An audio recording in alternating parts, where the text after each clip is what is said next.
So let's begin with technique number 1. And it's very simple. It starts by asking questions. All right. You look at startups.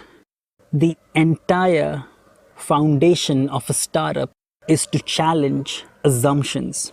You need to be asking questions and challenging the status quo all the time. That is what is the base expectation from an entrepreneur. Now, people like Martin Luther King Jr., Steve Jobs, and Wright brothers had little in common, but they all started with the why.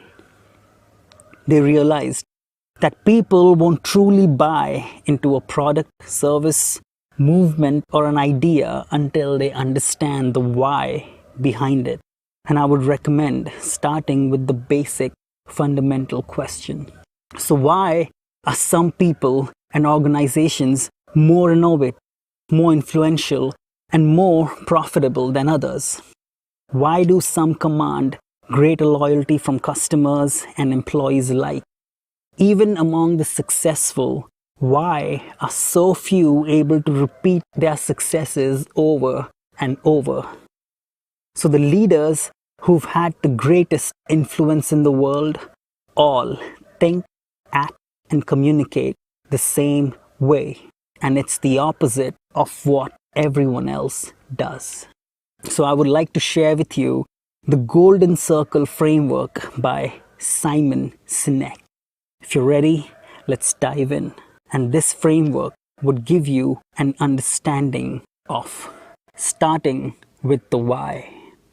So there are 3 layers to this. The outermost layer would be what, the second layer is how, and at the epicenter is the why. So what is what? What would indicate the products sold, services offered, or your role at work?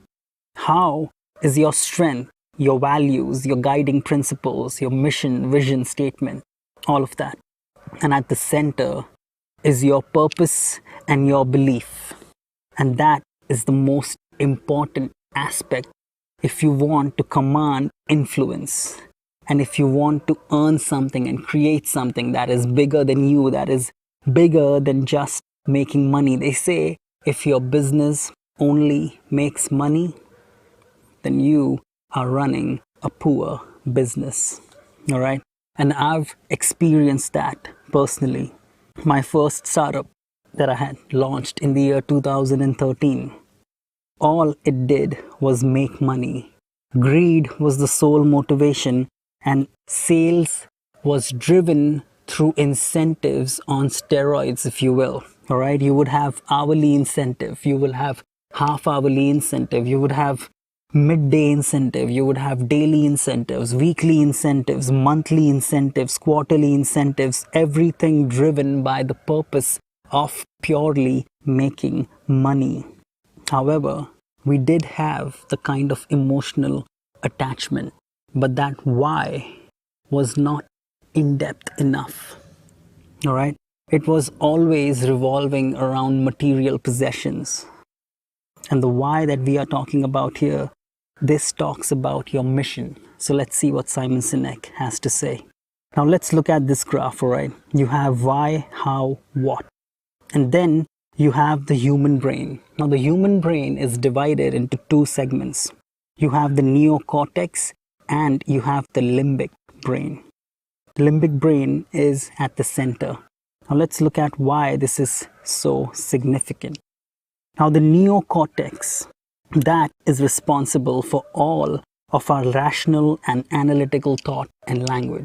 All right. So every time you are looking at logic, you are looking at numbers, you are crunching data, all of that is done through the neocortex. Now you have your limbic system. This is responsible for all the feelings like trust and loyalty. It is also responsible for all human behavior and decision making. Yet, it has no capacity for language. Now, your why, it stimulates the limbic part of the brain, all right? And that is how you propagate. You start with the why.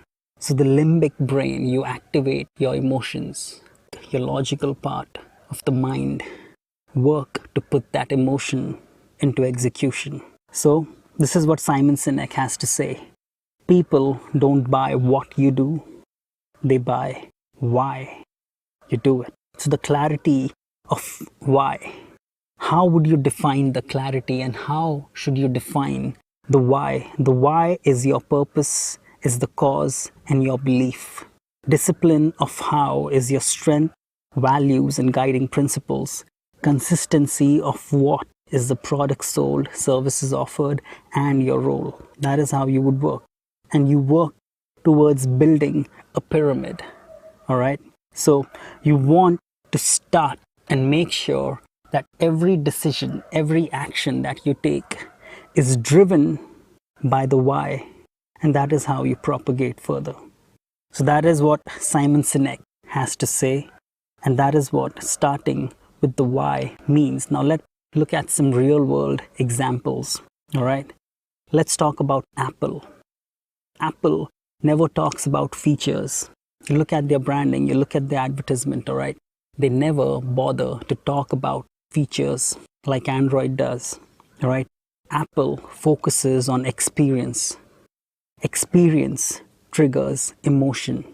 Features, they trigger logic. That's why you see all the Android phones, they are locked in the never-ending feature comparison. So Android phones, they are stuck in the perpetual comparison.